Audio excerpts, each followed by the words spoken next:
O implante dentário, que é uma forma de a gente repor os dentes, o importante, na verdade, não é nem o implante, é a reposição de dentes. A ausência de dentes, ela afeta a autoestima, afeta a saúde em geral desse paciente, né? A gente não pode esquecer que os dentes são a primeira área de digestão. A mastigação é fundamental para nós começarmos a digerir o alimento. E aí entram os implantes, para nos casos onde não temos os dentes, poder repor esses dentes perdidos através dos implantes dentários.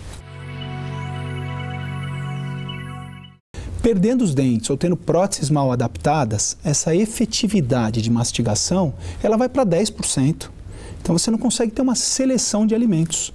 Na fase adulta, e se nós pensarmos mais ainda na terceira idade, a ausência de dentes com essa baixa seleção dos alimentos cria danos à saúde, né? O paciente não consegue se alimentar com carnes, proteínas e fibras.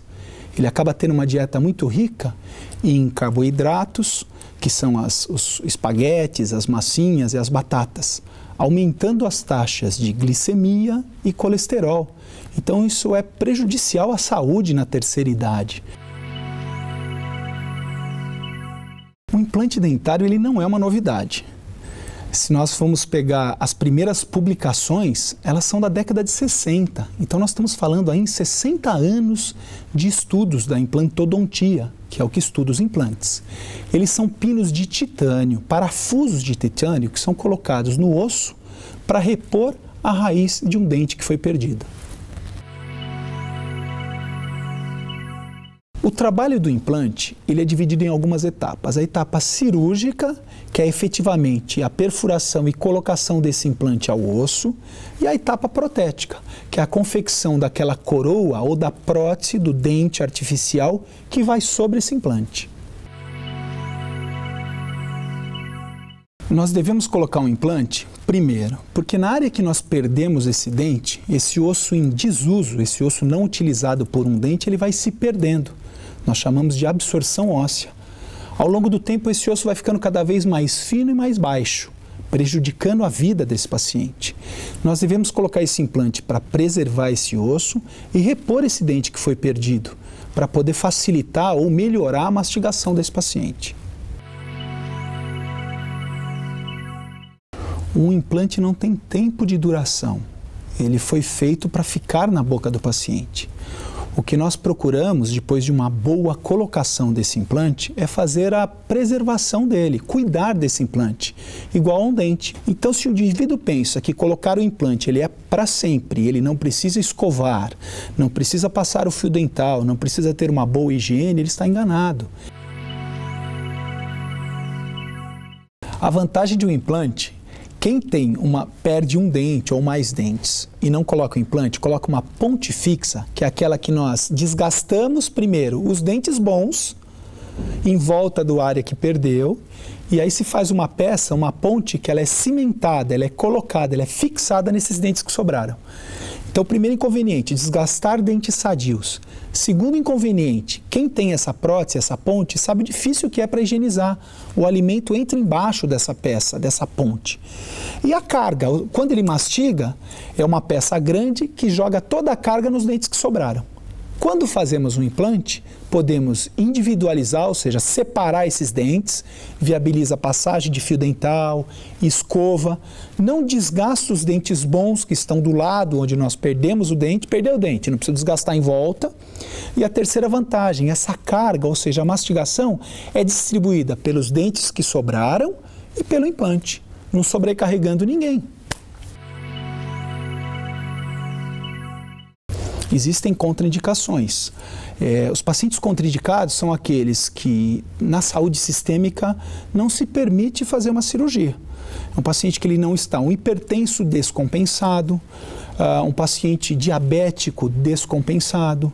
É importante lembrar da contraindicação, que é uma coisa que hoje nós tomamos um cuidado imenso, que são aquelas substâncias tomadas para não evoluir a osteoporose, não deixa a mulher perder osso. Mas são medicações que a gente tem que interromper 3 meses, muitas vezes 6 meses, até 1 ano antes da cirurgia, porque elas são maléficas ou elas criam prejuízo na nossa adaptação do osso ao pino de titânio, do osso do paciente ao implante. A mulher com osteoporose pode fazer o implante. Para isso existem exames pré-cirúrgicos para saber se ela está apta. O exame do CTX, que é um exame que ele mede como está o metabolismo ósseo dessa paciente. Ele vai definir se a gente pode fazer esse implante e ter sucesso ou não ter sucesso nesse implante. Os implantes não sofrem rejeição pelo nosso organismo, porque eles são de titânio, é uma liga de titânio, não é um titânio puro. Para ter um grau de dureza, é uma liga de titânio. E esse titânio ele é biocompatível com o organismo, então não sofre rejeição.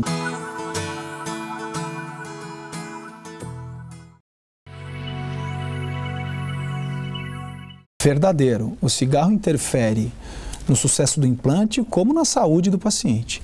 Interfere no pré-cirúrgico, na cicatrização do pós-cirúrgico, ou seja, na cicatrização desse osso, na cicatrização da gengiva e na longevidade do implante. O cigarro tem um efeito maléfico em todas as etapas do nosso implante.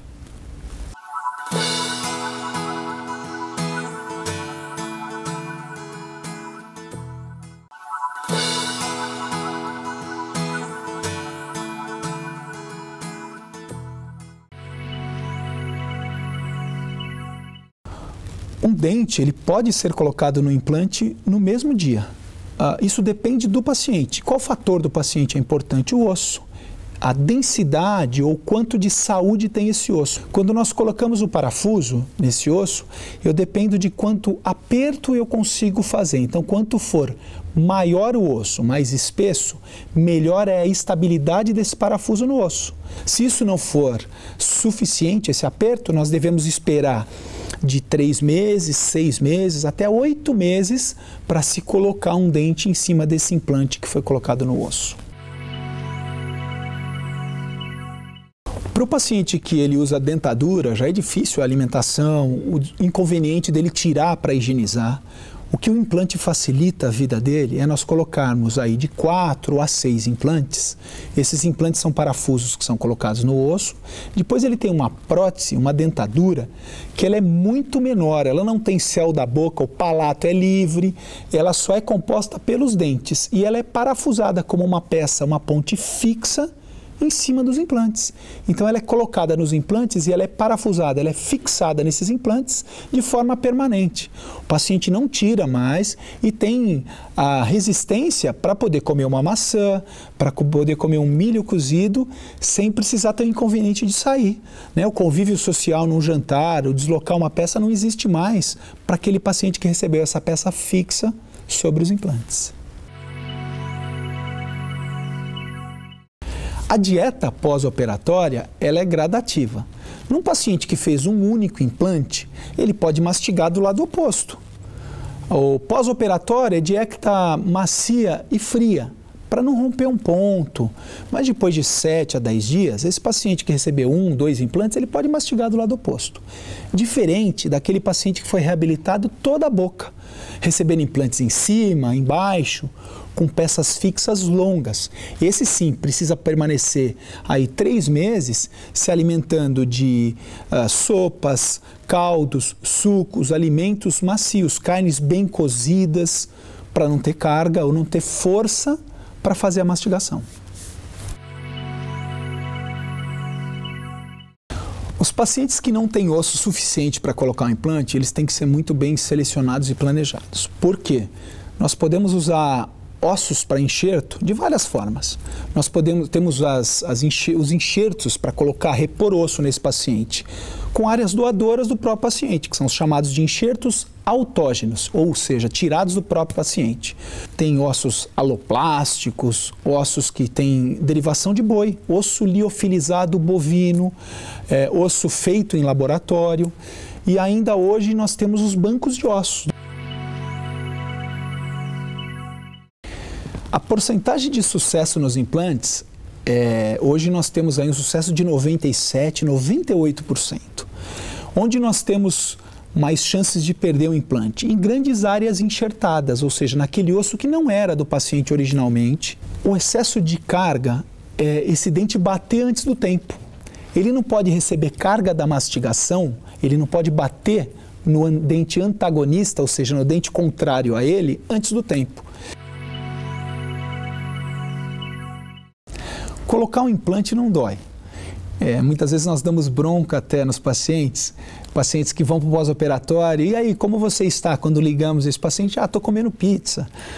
Então, na verdade, o paciente ele é medicado para não doer, para não ter edema, não ter inchaço. Mas esse é um grande problema, porque o paciente que não tem dor, ele abusa. E lembra, nós não podemos ter carga imediatamente após a colocação. Então, tem uma restrição alimentar. Mas não tem dor, é uma coisa muito tranquila de se passar o pós-operatório. Os implantes devem ser limpos igual aos dentes. Não tem segredo, né? Nós comemos qualquer alimento, devemos escovar os dentes. Da mesma forma, temos que escovar os implantes, temos que passar fio dental. Existem aparelhos no mercado para as grandes reabilitações, ou seja, aqueles pacientes que tinham dentadura, colocaram implantes e recebem uma prótese grande, eles sempre têm uma preocupação. Doutor, eu vou conseguir limpar a minha peça? Então, existem técnicas que o profissional, o dentista, vai ensinar ao paciente e ele vai aprender de forma tranquila a fazer a manutenção dessas peças ou desses implantes para que eles durem muito tempo na sua boca. Hoje, se nós compararmos 30 anos atrás, os implantes eram, na sua grande maioria, importados. Então, o custo era muito alto. Hoje, nós temos várias alternativas, boas fábricas, implantes que estão acessíveis a todos. Ser dentista é uma satisfação. Escolhi isso porque sempre gostei das áreas da biologia, né? E da saúde. Então, por sorte, me encontrei na profissão. Hoje sempre digo que operar ou realizar um trabalho reabilitador é um prazer mais do que uma profissão. Então, me encontrei numa profissão de trabalhos manuais e que reabilita ou que dá saúde e felicidade para o paciente que é atendido. Acho que para qualquer pessoa estar de bem é buscar equilíbrios, né? A gente tem equilíbrio tanto do corpo físico quanto do corpo espiritual, ter equilíbrio entre a vida profissional e a vida afetiva, particular. E esses pontos de equilíbrio são difíceis da gente atingir. Mas o mais importante é estar feliz com o que se faz e com o que se vive e com quem se vive. Então a felicidade a gente tem que buscar a todo momento.